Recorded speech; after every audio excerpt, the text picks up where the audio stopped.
Salam sejahtera bagi kita semua. Marun Semahe, sahabat Tualaga yang dikasihi dan diberkati oleh Tuhan Yesus Kristus. Hari ini kita boleh berjumpa lagi dalam renungan harian keluarga Gemis. Sebelum kita membaca dan merenungkan sabda Tuhan, marilah kita berdoa. Terima kasih ya Tuhan, apabila hari baru masih menjadi bagian kehidupan kami anak-anak-Mu.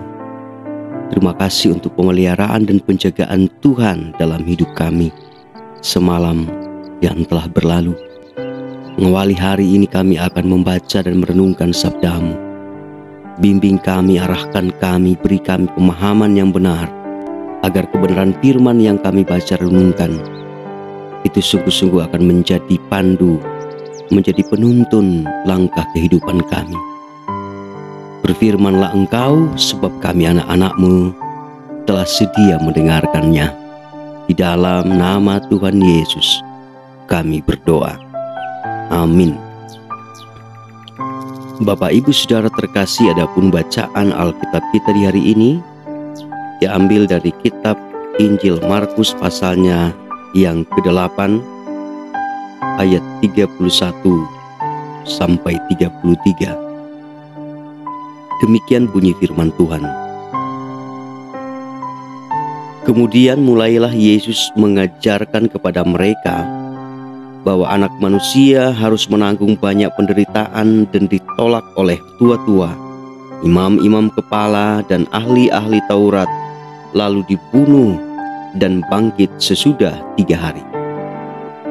Hal itu dikatakannya dengan terus terang. Tetapi Petrus menarik Yesus ke samping dan menegur dia. Maka berpalinglah Yesus dan sambil memandang murid-muridnya, ia memarahi Petrus, katanya, "Enyahlah iblis, sebab engkau bukan memikirkan apa yang dipikirkan Allah, melainkan apa yang dipikirkan manusia." Demikianlah pembacaan Alkitab. Judul renungan kita hari ini adalah tabah menanggung derita. Nah saudara, tidak ada orang yang menginginkan hidupnya menderita. Karena itu berbagai upaya kita lakukan agar sedapat mungkin penderitaan itu tidak menimpa kita. Namun ternyata menjadi orang Kristen tidaklah membebaskan kita dari penderitaan. Malah sebaliknya, penderitaan ternyata adalah harga yang harus dibayar untuk menjadi pengikut setia Kristus. Dalam percakapan dengan murid-muridnya, Yesus memberitahukan perihal penderitaannya. Lalu Petrus menyela apa yang disampaikan Yesus. "Tuhan, kiranya Allah menjauhkan hal itu. Hal itu sekali-kali takkan menimpa Engkau." Nampak tidak ada yang salah dengan perkataan Petrus ini. Tentu saja Petrus sangat menginginkan agar Yesus tetap ada bersama-sama mereka.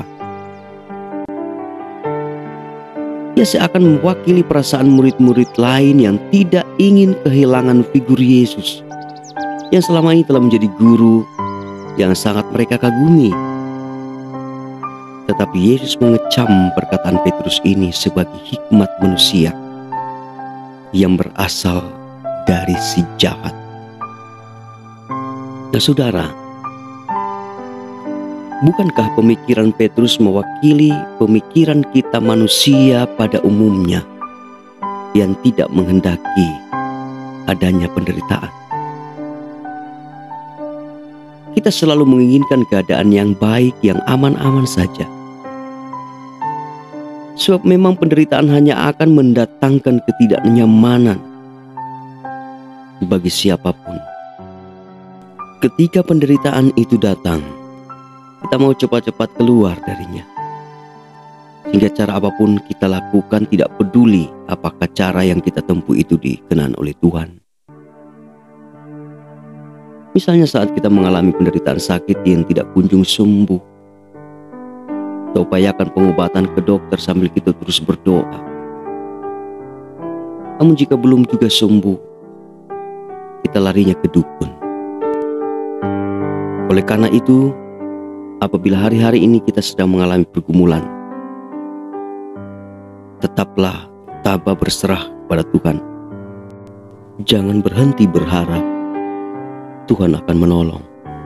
Hanya dengan cara demikian kita memiliki kesanggupan tabah menanggung penderitaan tanpa menyangkali iman kita.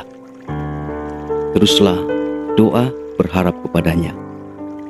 Yakinlah bahwa akan ada waktu terindah Tuhan sediakan. Dia yang pulihkan hidup kita. Amin. Mari kita berdoa. Terima kasih Tuhan Yesus untuk kebenaran firman-Mu yang boleh kami dengarkan hari ini. Beri kami hati yang tabah untuk menjalani setiap bentuk penderitaan, agar kami tidak menyangkali keyakinan kami terhadap Engkau. Sertai kami di sepanjang hari ini, dalam segala tugas dan tanggung jawab kami, dalam pelayanan kami, dan semua aktivitas yang hendak kami lakukan. Terpujilah nama-Mu, ya Allah Tuhan kami. Demi Yesus Kristus kami berdoa. Amin.